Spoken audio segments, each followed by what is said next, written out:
Salams and welcome. We are busy now again with the summary of Islam, back to basics, right? In the yesterday's episode, we looked at the Supreme Creator, God most merciful. He created human beings. They made a mistake. The devil misled them. We on the planet Earth doing an exam. Then we're going to return to God. Everybody's going to return to Him. No one can escape, right? Now, today's lesson, the summary of today, very simple and straightforward. God most merciful created us on a process known as the Big Bang. Previously, nothing existed except the Supreme Creator. Nothing else existed except God most merciful, Allah subhanahu wa ta'ala. There was not even a single atom in the universe. No atoms, no molecules, no stars, no planets, no elephants, no giraffe, nothing. That could have been in existence for trillions and trillions and trillions and trillions of years. We do not know, because God exists eternally. There is no time and space. We can only talk about time and space after the Big Bang, when the universe came into formation.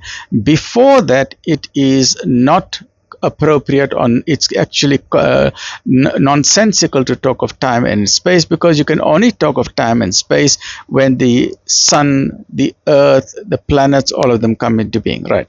So 13.8 billion years ago, by His command known as Kun, God most merciful just had to give a command. Kun fayakun. Be, and it is. It comes into effect, right? Very simple. So thus far we're clear. But this Big Bang brought into existence what is known as matter. Atoms and molecules taking up volume and mass, taking up space. 13.8 billion years ago, out of which 4.5 billion years ago, our Milky Way, our planet Earth has been formed. Very simple, and the universe is still expanding. Are we clear on that?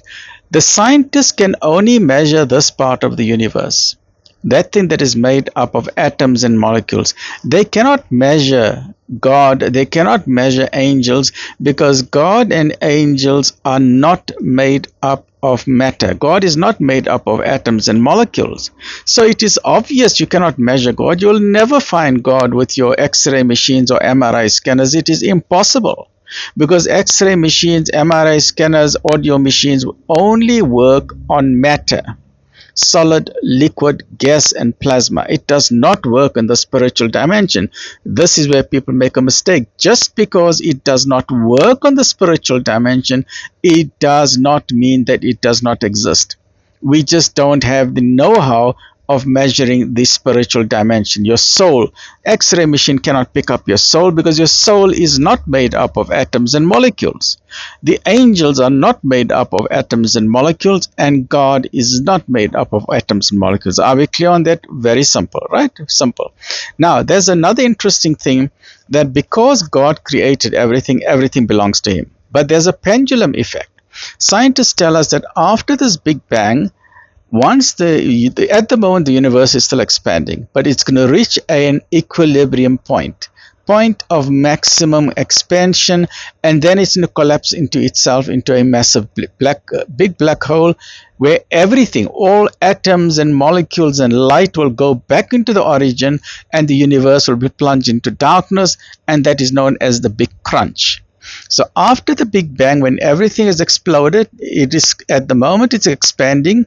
Once it reaches equilibrium, the entire universe is going to collapse again. Everything will return to the origin, and the entire universe will be plunged in darkness again, and only God will exist once again, because God exists before the before, and He exists after the after. The universe is just a temporary thing in the time scale of the cosmos. That is known as the pendulum effect, and this in Islam is known as inna lillahi wa inna ilayhi rajiun. To Allah we belong, and to Him is our return. We came from Him through the Big Bang, and we're going to return to Him to the Big Crunch. Are we clear on that? Very simple. Join me in the next episode. Alhamdulillah Rabbil Alameen.